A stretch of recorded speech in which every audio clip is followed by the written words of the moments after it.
नीलातुङ्गस्तनगिरितटी सुप्तमुद्बोध्य कृष्णम् पारार्थ्यं स्वं श्रुतिशतशिरःसिद्धमध्यापयन्ती स्वोच्छिष्टायां स्रजि निगलितं या बलात्कृत्य भुङ्क्ते गोदातस्यै नमइदमिदं भूय एवास्तु भूयः அன்னவையர் புதுவையாண்டாள் அரங்கற்குப் பன்னு திருப்பாவை பல்வதியம் இந்நிசையால் பாடிக் கொடுத்தாள் நற்பாமாலை பூமாலை சூடிக் கொடுத்தாளைச் சொல்லு சூடிக் கொடுத்த சுடற்கொடியே தொல்பாவை பாடியருளவல்ல பல்வளையாய் நாடினீ வேங்கடவர்க்கென்ன விதியென்னையும் மாற்றம் நாங் கடவா வண்ணமே நல்கு.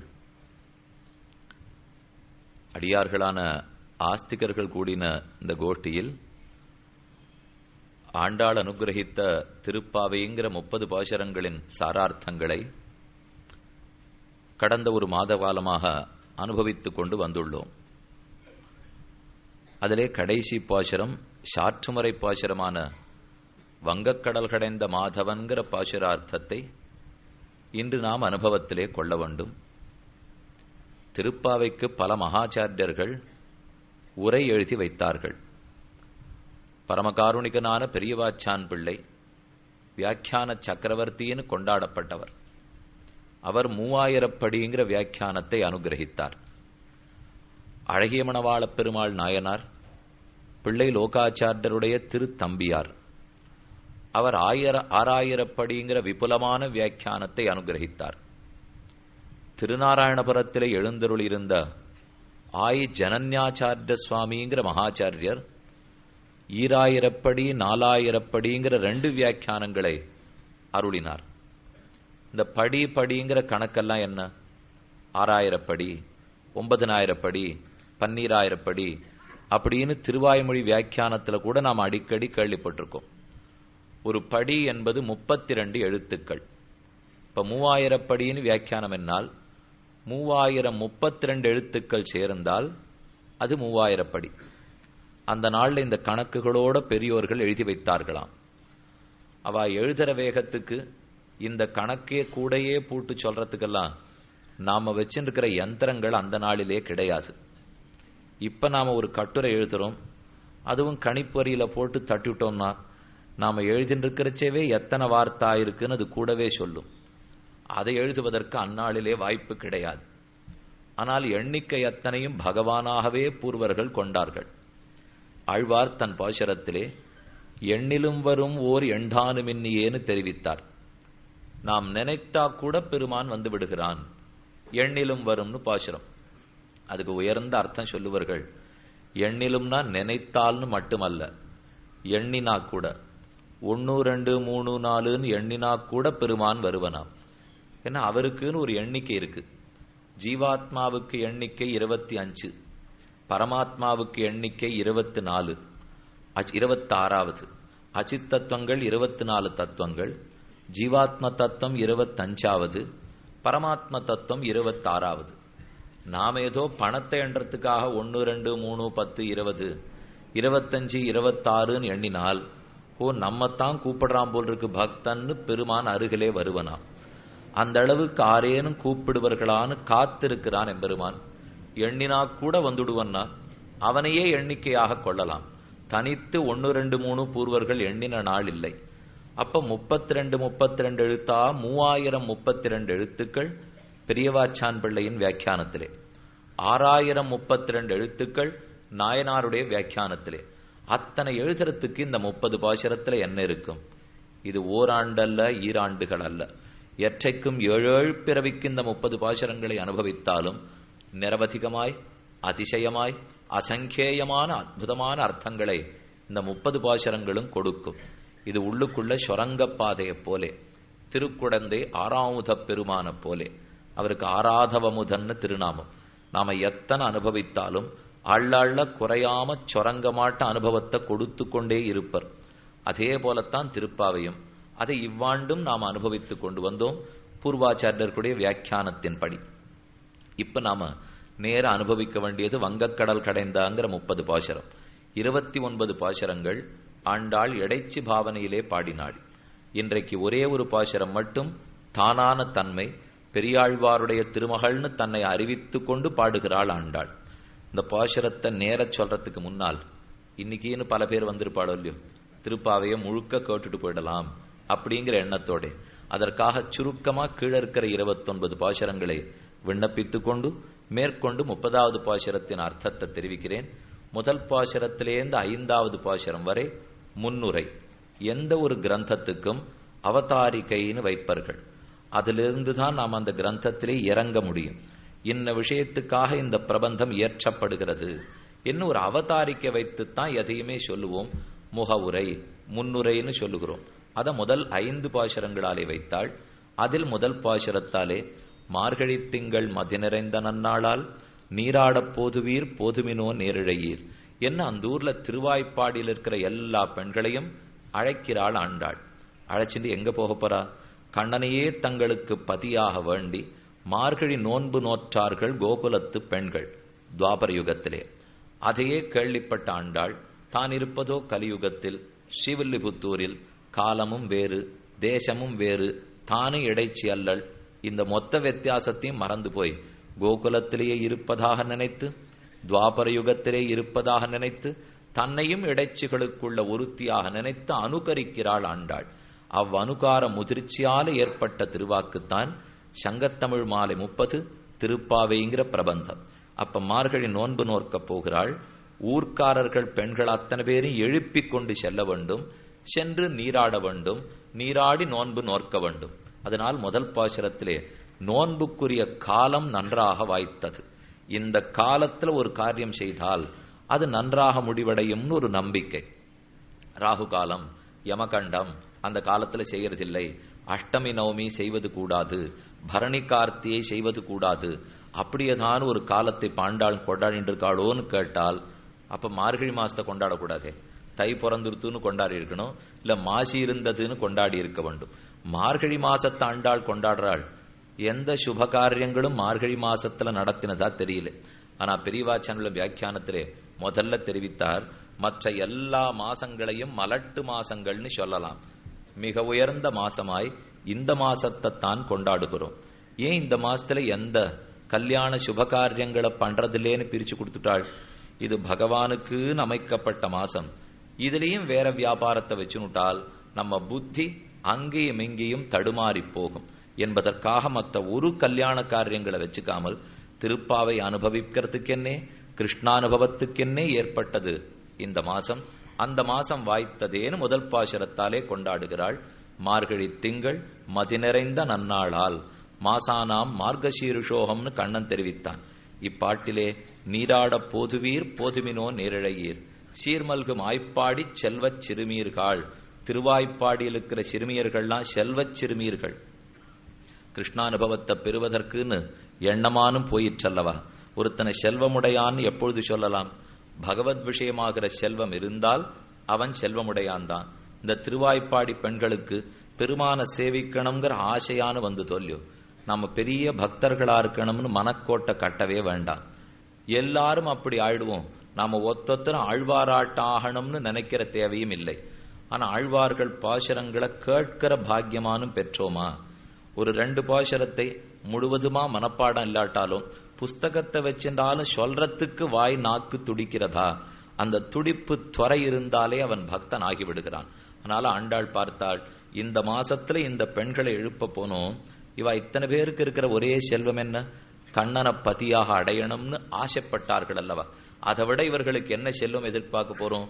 பக்தனாய் இருக்கிறதுங்கிறது கடைசி நிலை. பக்தனா ஆகணும்னு ஆசைப்படுறது முதல் நிலை. அந்த ஆசை இருந்தால்தானே பக்தியே ஏற்படும். இருந்துட்டாலே செல்வம் தான். நேத்தி வரைக்கும் திருப்பாயை விட்டுட்டோமே தெரியலையே. பல பேருக்கு இன்னைக்கு வருத்தமா இருக்கும். 4010 வயசுக்கு சந்த சொல்லியிருந்தா எப்படி இருந்திருக்கும்? சொல்லாம விட்டுட்டோம். இன்னைக்கு புஸ்தகத்தை திறந்து படிக்க பார்த்தா 40-50 ஆயிடுத்துன்னா சுலபத்துல மனதுல அது நிற்கவே நிற்காது. அது அந்த வயசுக்கு அர்த்தமும் புரியாமல் நெட்டுரு போட்டா போல சொன்னாதான் அது மனசுல நிற்கிறதே தவிர அப்புறம் எத்தனை பாடுபட்டாலும் நிற்காது. ஒரு பெரிய வித்வான் தெரிவித்தார், உரு போட்டான் உரு பட்டான் உரு போடான் உரு படான் விட்டான். உரு போட்டு போட்டாதான் ஆழ்வார்கள் திவ்ய பிரபந்தமா இருக்கட்டும், வேதங்களா இருக்கட்டும், முக்கியமா சம்ஸ்கிருத பாஷை உரு போடாட்டா சம்ஸ்கிருத பாஷை வரவே வராது. நாம பழக்கத்துல பிரயோகப்படுத்திப்போம்னு அந்த பாஷையை பேச முற்பட்டால் 2 வரி எழுதுறதுக்கு 1 மணி நேரம் ஆகும். ஏன்னா சப்தத்தினுடைய பல பாகுபாடுகள் அந்த பாஷையில் இருக்கிறபடியால் அதற்குரியதை அப்படியே மனப்பாடமா இருந்தால் தான் வரும். அதனால அன்னைக்கு இழந்துட்டமேன்னு இன்னைக்கு வருத்தமா இருக்கும். இழந்த காலத்தை நினைத்து லாபம் இல்லை. இன்றைக்கான ஏதோ நமக்கு அந்த வருத்தமானம் ஏற்பட்டதோ இல்லையோ, அனுதாபத்தாலும் பశ్చాத்தாபத்தினாலுமே பெருமான் தான் உகக்கிறான்.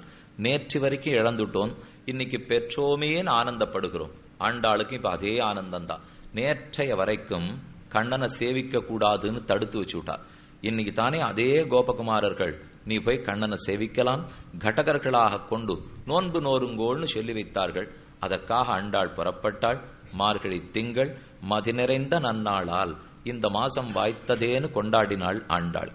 முதல் பாசுரத்திலேயே பாகவத பிரபாவம் தெரிஞ்சு கொடுத்த ஆண்டாள். இந்த வியாக்கியானத்தில் அழகா சொன்னார், நம்மாழ்வார் ரொம்ப கஷ்டப்பட்டு தன்னுடைய 4வது பிரபந்தத்தினுடைய 8ஆம் பத்து கடைசியில எதை தெரிஞ்சின்றாரோ அது ஆண்டாள் முதல் பாசுரத்திலேயே தெரிவித்தாள்னு காட்டினார். திருவிருத்தம் முடிந்து, திருவாசிரியம் முடிந்து, பெரிய திருவந்தாதி முடிந்து, திருவாய்மொழி 8ஆம் பத்து கடைசி பதிகம். நெடுமார்க்கடிமை செய்வேன் போல் அவனக்கருத வஞ்சித்து தடுமாத்தத்த தீக்கதிகள் முத்தும் தவிர்ந்த சதிர் நினைந்தால் கொடுமாவினையேன் அவன் அடியார் அடியோடு கூடும் இதுவல்லால் விடுமார் என்பதன்னந்தோ வியன் மூவலகு பெரினுமே இத்தன்னாழி காலத்தை வீணே போக்கிவிட்டேன். ஆழ்வார தலையில இழிச்சிக்கொள்ளுகிறார். கொடுமாவினை ஏன், நான் எவ்வளவு பாப்பம் பண்ணிருக்கேனோ தெரியல, பாகவத பிரபாவம் தெரியாம கழிச்சுட்டேனே.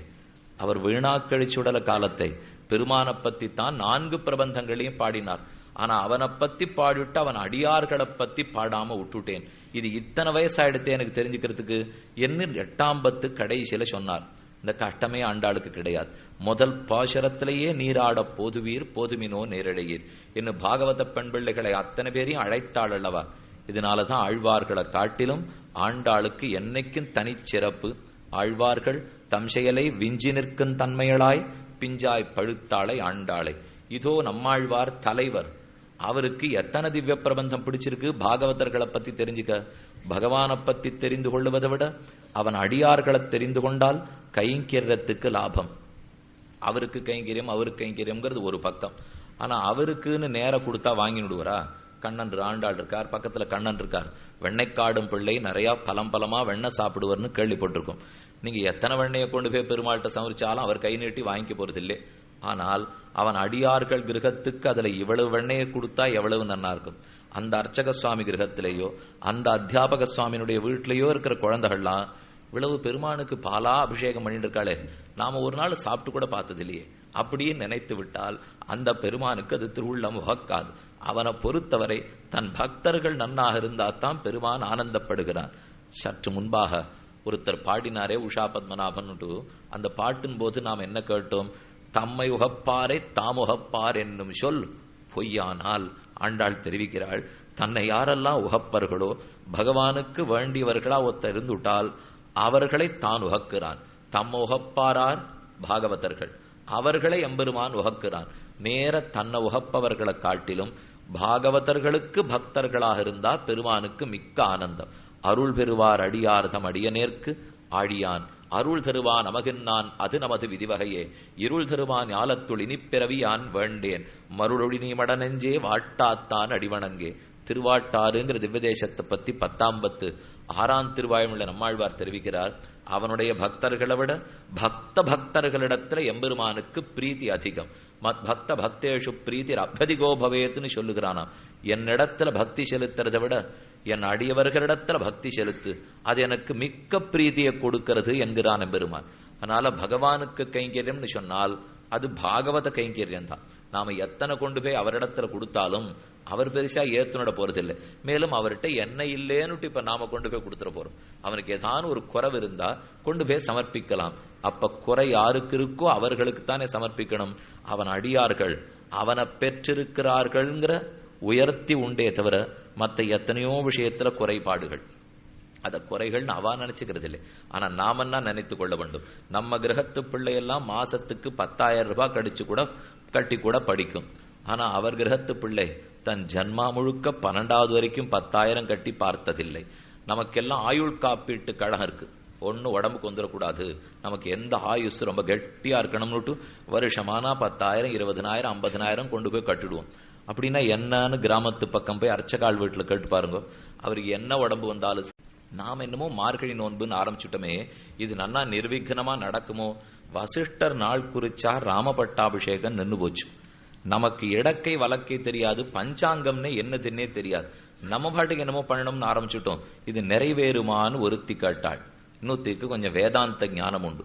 அவ பதில் சொன்னா, வசிஷ்டர் நாள் குறிச்சாரோ இல்லையோ அதான் நின்னு போச்சு, நாம நாள் குறித்தா நிற்காதுன்னார். அவள் ஏன்னு கேட்டால், வசிஷ்டர் தான் பிரயத்தனப்பட்டு பெற்ற ஞானத்தாலே குறித்தார். நாம பிரயத்தனப்பட்டு சம்பாதித்த ஞானமே கிடையாது. நமக்கு எல்லாம் கண்ணன் இருக்கிறபடியால் நாம எதை குறிக்கிறோமோ அதை அவர் பார்த்து நடுவர். இது நாமா நாள் குறிக்கணுங்கிற தேவையில்லை. ஏதோ தொடங்கினோம், கண்ணனுடைய திருவடித்தாமர்களிலே சமர்ப்பித்து செய், எல்லாம் செவ்வனே நடக்கும். மாயனை மண்ணு வடமதுர மைந்தனை தூய பெருநீர் யமுனத்துறவனை ஆயர்குலித்தினில் தோன்றும் மணிவிளக்கை தாயை குடல் விளக்கம் செய்த தாமோதரனை தூயோமாய் வந்து நாம் தூமலர் தூவி தொழுது வாயினால் பாடி மனத்தினால் சிந்திக்க போயவழையும் புகுதருவான் நின்னனவும் தீயனில் தூஷாகும். அனாதி காலமான சஞ்சித பாபங்கள் அத்தனையும் தொலைந்து போகும். நெருப்பிலிட்ட பஞ்சு போலே உருமாய்ந்து போய்விடும். மாயனை தாமோதரனை செப்பு, மாயன்னு சொல்லுவோம், தாமோதரன்னு சொல்லுவோம், இது இத்தனை உருமாய்ந்து போகும் இன்னொத்தி சமாதானம் சொல்லிவிட்டா. அது 5வது பாசுரம் வரை. ஆக 1 2 3 4 5 5 பாசுரங்களாலே அவதாரிக்கை அமைத்தாள் ஆண்டாள் உபோத்காத்தமாக. இப்ப இதுக்கு ரசிக்கிறாப்பல இன்னொரு அர்த்தத்தையும் சேர்த்து பார்த்துருவோம். அந்தந்த பாட்டுக்கு இருக்கிற அர்த்தத்தையும் சொல்றேன். மேற்கொண்டு எந்தெந்த திருநாமங்கள் ஆண்டாள் எப்படி கோர்த்திருக்காங்கிறதையும் பார்ப்போம். நாராயணனே நமக்கே பறை தருவான்னு முதல் பாசுரம், பார்க்கடலுள் பையத்துயின்ற பரமன்னு 2வது பாசுரம், ஓங்கி உலகளந்த உத்தமன்னு 3வது பாசுரம், ஆழிமழைக்கண்ணன் பற்பநாபன் ஊழி முதல்வன்னு 4வது பாசுரம், மாயன் தாமோதரன் 5வது பாசுரம். முதல் பாசுரத்துல நாராயணனேன்னு இருக்கிற திருநாமத்தை மேல இருக்கிற 29 பாசுர திருநாமங்களோடையும் சேர்த்துள்ளான். பார்த்தா அதே அர்த்தம் கிடைக்கும். நாராயணனே பரமன், நாராயணனே உத்தமன், நாராயணனே ஊழி முதல்வன், நாராயணனே பற்பநாபன், நாராயணனே மாயன், நாராயணனே தாமோதரன். இப்ப முதல் 5 பாட்டு வரைக்கும் அர்த்தம் பார்ப்போம். அப்புறம் மிச்சம் இருக்கிற பாசுரங்களுக்கு அர்த்தம் விண்ணப்பம் பண்றேன். முதல் பாசுரத்துல நாராயணனேன்னு வச்சிருந்தால் அவரே பரமன். பரமன் என்னால் பரோமாஸ் மாதிதி பரமஹான் விற்பத்தி சொல்லுவார்கள். யார் ஒருத்தனுக்கு அவனை காட்டிலும் மேம்பட்டவன் கிடையாதோ அவன் பரமன். இதைத்தான் உபனிஷத்து சொல்லித்து, நான் தத் சமச்ச அபியதிகச்ச திருஷ்யத்தே, அவனுக்கு சமமானவனோ மேம்பட்டவனோ எக்காலத்திலும் இல்லை. இது தெரிஞ்சுக்கிறதுனால என்ன, இப்போ யாரும் போட்டா போட்டிக்காக இது சொல்லிட்டு இருக்கல. இப்போ அப்ப நாம பத்திருக்கிறவர் மிகப்பெரியவர்ங்கிற நம்பிக்கை ஏற்படுவதற்காக நமக்கு மகா விஸ்வாசம் முக்கியம். சரணாகதி பலிக்கிறது. எப்ப விசுவாசம் வரும்? நாம யார் திருவடிகளை பிடிச்சுட்டு இருக்கோமோ அவரை பத்தியே சந்தேகம் இருந்திருந்தா விசுவாசமே ஏற்படாதே. அதுக்குத்தான் இந்த சம்பிரதாயத்துல திரும்ப திரும்ப பரதெய்வம் திருமால்னு ஸ்தாபிக்கிறாளே தவிர ஆரோடையும் போட்டி போடுறதுக்காக அல்ல. அவரே முழுமுதற் கடவுள் ஜெகத்ரக்ஷகன் எம்பெருமான்னு புரிந்து கொள்ள வேண்டும்.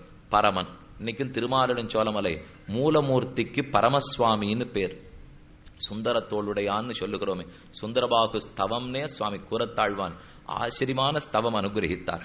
அந்த 5 ஸ்தவத்திலே ஒருத்தனுடைய மனசு நனையாம போயிடுத்துன்னா அவனை எதை கொண்டு நினைப்பதற்கே முடியாது. அவ்வளவு ஆச்சரியமான ஸ்தவங்கள் பஞ்சஸ்தவம். சுந்தரத்தோளுடையான வனகிரீஸ்வரர் திருமாலின் சோழமலை அழகனுக்காக சமர்ப்பித்தார். நம்மாழ்வார் 2ஆம் பத்து கடைசியில பாடினாரே, பயனல்ல செய்து பயனில்ல நெஞ்சே புயல்மழை வண்ணர் புரிந்துரை கோவில் மயல்மிகு பொழில் சூழ் மாலிரும் சோலை அயன்மலை அடைவது அது கரமமே. வாழ்நாள் முழுக்க பயனற்றதை செய்து வீணே போக்கிடாதீங்கோ. பயனல்ல செய்து பயனில்ல நெஞ்சே, பின்ன எதை சேவிக்கணும்னு கேட்டோம். புயல் மழை வண்ணர் புரிந்துரை கோவில், புயல் மழைய போன்ற கருத்த திருமேனி படைத்த என் நம்பெருமான் சுந்தரத்தோளுடையான். அவன் இருக்கிற திருமாலின் சோழமலைக்கு வாங்கோ. பெருமாள் மூலமூர்த்திக்கு பரமசுவாமின்னு பேர். பரோமாஸ்மாதிதி பரமஹ, தன்னை காட்டிலும் மேம்பட்டவனே இல்லாதவன், ஒப்பில்லாத அப்பன். அப்படி வச்சுப்போமே, அவருக்கு ஒப்பில் ஒப்பு ஆறும் இல்லையாம். அவர் ஒப்பில்லாத அப்பனாத்தான் திருவண்ணகர்ல சேவை சாதிக்கிறார். நாம் ஆசைப்பட்டு உப்பிலி அப்பனா ஆக்கிவிட்டோம். அவர் ஒப்பிலி அப்பனாக இருந்தார், இன்று உப்பிலி அப்பனாகவும் சேவை சாதிக்கிறார். தன்னொப்பார் இல்லப்பன் தந்தனன் தனதாள் நிழலேன்னு தெரிவித்தார் ஆழ்வார். அதாவது என்னப்பன் எனக்காயுகுளாய் என்ன பெத்தவனாய் பொன்னப்பன் மணியப்பன் முத்தப்பன் என்னப்பனுமாய் மின்ன பொன்மதில் சூழ் திருவிண்ணகர் சேர்ந்த வப்பன் தன்னொப்பார் இல்லப்பன் தந்தனன் தனதாள் நிழலே. தன்னுடைய திருவிடித்தாமர்களின் நிழலை எனக்கு கொடுத்தான். பொன்னப்பன் மணியப்பன் முத்தப்பன் என்னப்பன். அவர் பொன்னப்பனா இருக்கட்டும், முடியப்பனா இருக்கட்டும், மத்தப்பனா இருக்கட்டும், நமக்கு அப்பனாக இருக்கிறான் அல்லவா. அவன் ஆருக்கும் சமமற்றவன் எம்பெருமான் கருத்தை தன்னொப்பார் இல்லப்பன் சொல்லி காட்டுகிறான். திருமங்கையாழ்வ பாசுரத்தில் தெரிவித்தார், செருவரமுன்னா செருத்த சிலையன்னோ கைத்தலத்த தென்கின்னாளால் பொருவரமுன் போர் தொலைத்த பொன்னாழி மத்தொருகை என்கின்னாளால் ஒருவரையின் நின் ஒப்பார் ஒப்பிலாய் அன் அப்பா என்கின்னாளால் கருவர போல் நின்னானை கண்ணபுரத் தம்மானைக் கண்டாள்களோ. கருத்த மலையப்போலே நீலமேக சியாமளனாக பெருமான் சேவை சாதிக்கிறான். அவனை காட்டிலும் மேம்பட்டவன் கிடையாது. ஆக நாராயணனே பரமன், நாராயணனே தன்னை காட்டிலும் மேம்பட்டவன் இல்லாதவன். இரண்டாவது பாசுரத்தில் தெரிவித்தாள். மூணாவது, நாராயணனே உத்தமன். பரமன்னாலும் உத்தமன்னாலும் அதே தானே. உத்தமன்னாலும் ரொம்ப உயர்ந்தவர், பரமன்னாலும் உயர்ந்தவர் தானேன்னு தோணும். அப்படி அல்ல. பரமன்னு சொன்னால் தன்னை காட்டிலும் உயர்ந்தவர் இல்லைன்னு அர்த்தம். உத்தமன்னு சொன்னால் தனக்கு கீழே இருக்கிறவரை காட்டிலும் எல்லா வகையிலையும் உயர்ந்தவன் அர்த்தம். அவரை விட மேல இல்லைங்கிறதுக்காக பரமன்னு சொன்னால், கீழே நிறைய பேர் இருக்காளே அவர்கள் எல்லார காட்டிலும் வேறுபட்டவன் எம்பெருமான். அச்சித்தை விட வேறுபட்டவன், பத்தனை விட வேறுபட்டவன், முக்தனை விட வேறுபட்டவன், நித்தியனை விட வேறுபட்டவனாய் பரமாத்மா சேவை சாதிக்கிறான். அதனாலதான் உத்தமன்னு சொல்லுவார்கள். அபுருஷ, புருஷ, உட்புருஷ, உத்தம புருஷ. அபுருஷன்னுட்டா ஜீவாத்மாவே இல்லாத அச்சித், கல்லு மண்ணு மட்டை அது இது எல்லாம் ஒட்டி இருக்கிற அச்சித் அத்தனையும் அபுருஷ தத்துவம். புருஷன்னு சொன்னால் பத்த ஆத்மாக்கள். ஆத்மாக்களை மூவகையா பிரிக்க வேண்டும். நாமெல்லாம் பத்தர்கள், இன்னும் சம்சார தலைக்குள்ளேயே இருக்கும். அடுத்தது முக்தர்கள், இங்கிருந்து ஆச்சாரிய அனுகிரகத்தால ஒரு நாள் ஸ்ரீவைகுண்டத்துக்கு போயிட்டவா. மூணாவது நித்தியர்கள், இந்த வாசனையே இல்லாம அங்கேயே இருக்கிற அனந்த விஸ்வக்சேன கருடன் முதலானவர்கள். நம்ம 3 பேரை காட்டிலும் வேறுபட்டவன் எம்பெருமான். அபுருஷன்கிற அச்சித்தை விட, பத்தனை விட, முக்தனை விட, நித்தியனை விட மிக உயர்ந்தவனாய் புருஷோத்தமன் சேவை சாதிக்கிறான். உத்தம புருஷஸ்து அந்யஹா பரமாத்மா இத்யுதாகிருதா என்று 15வது அத்தியாயத்திலே கீதையில கண்ணன் தெரிவித்தான். அப்ப கீழே இருக்கிற எல்லார காட்டிலும் உயர்ந்தவன், உயர்வர உயர் நலமுடையவன் தெரிவித்தார் நம்மாழ்வார். அதை 3வது பாசுரத்தாலே நாராயணனே கீழே இருக்கும் எல்லார காட்டிலும் உயர்ந்தவன் உத்தமன்னு பார்த்தோம். அடுத்து 4வது பாசுரத்தாலே நாராயணனே ஊழி முதல்வன், நாராயணனே பற்பநாபன். பற்பநாபன்னா நாபியிலே கமலத்தை கொண்டவன் எம்பெருமான். பெருமாள் சயனிச்சிருக்கார். அனந்த பத்மநாபனை போய் சேவிச்சு பார்த்தீங்கன்னா திருவனந்தபுரத்துல பெருமாள் சேவை சாதிக்கிறார். கெடுமிடராயவெல்லாம் கேசவாயன்னு நாளும் கொடுவின செய்யும் கூற்றின் தமர்களும் குறுகில்லார். நம்மாழ்வார் 10ஆம் பத்து 2ஆம் திருவாய்மொழியிலே என் சிஷ்யாள்னு யாரான் இருந்தா நேர திருவனந்தபுரத்துக்கு போங்கன்னு விட்டார். நடமினோ நமர்களுள்ளீர் நாம் உமக்கரிய சொன்னோம் நாள்களும் நணியமான நாழி எடுத்து சீக்கிரம் போகணும், இப்பவே கிளம்பி போங்கோன்னார் நம்மாழ்வார். ஆள வந்தார். இந்த பாசுரத்துக்கு தன் கோட்டியில அர்த்தம் சொல்லிண்டார். நடமினோ நடமினோ நடமினோன்னு பாட்டு திருப்பி திருப்பி அர்த்தம் சொன்னவர் நம்மத்தான் ஆழ்வார் போ சொல்றார் போல் இருக்குன்னு கிளம்பி விட்டார். சிஷ்யாக்கள் எல்லாரையும் அழைச்சிருந்து திருவனந்தபுரத்துக்கு போய் அனந்த பத்மநாபனுக்கு மங்களாசாசனம் பண்ணிவிட்டு தான் திரும்ப வந்தார்னு பொருள். நாம இருந்தா கேட்போம், அது என்ன அப்படி கூட ஒரு வித்தியாசம் தெரியாதா? ஆழ்வார் என்னைக்கோ பாடினார், அன்னைக்கு சொல்லிட்டு போனா, இன்னைக்கு போய் ஆள வந்தார் கிளம்புறாரே, அவ்வளவு கூட அவருக்கு பகுத்தறிவு இல்லையான்னு கேட்போம். அதனாலதான் அவர் என்ன ஆள வந்தாரா இருக்கார், நாம இப்படியே இருந்துட்டு இருக்கோம். அந்த பக்தி பாவனை இருந்தாலே ஒழிய ஆழ்வார்கள்ங்கிற பேர் கிடைக்காது. என்ன நடந்ததோன்னு கலங்கினா ஆழ்வார்கள், அதெல்லாம் ஒண்ணு நடக்காது அப்படின்னு பகவத் விஷயத்துல உதாசீனர்கள் அறந்துட்டா வீழ்வார்கள். அவர்கள் ஆழ்வார்கள்னா நாம வீழ்வார்கள். ஆக திருவனந்தபுரத்துக்கு போங்கோள்னு ஆழ்வார் நமக்கு தெரிவிக்கிறார். அந்த அனந்தபுர நகரத்திலே எம்பெருமான் நாபியிலே ஆண்டாள் சொன்னா போலே கொப்பூழில் எழுகமல பூவழகர், நாபியில கமலத்தோட இருக்கிறான்.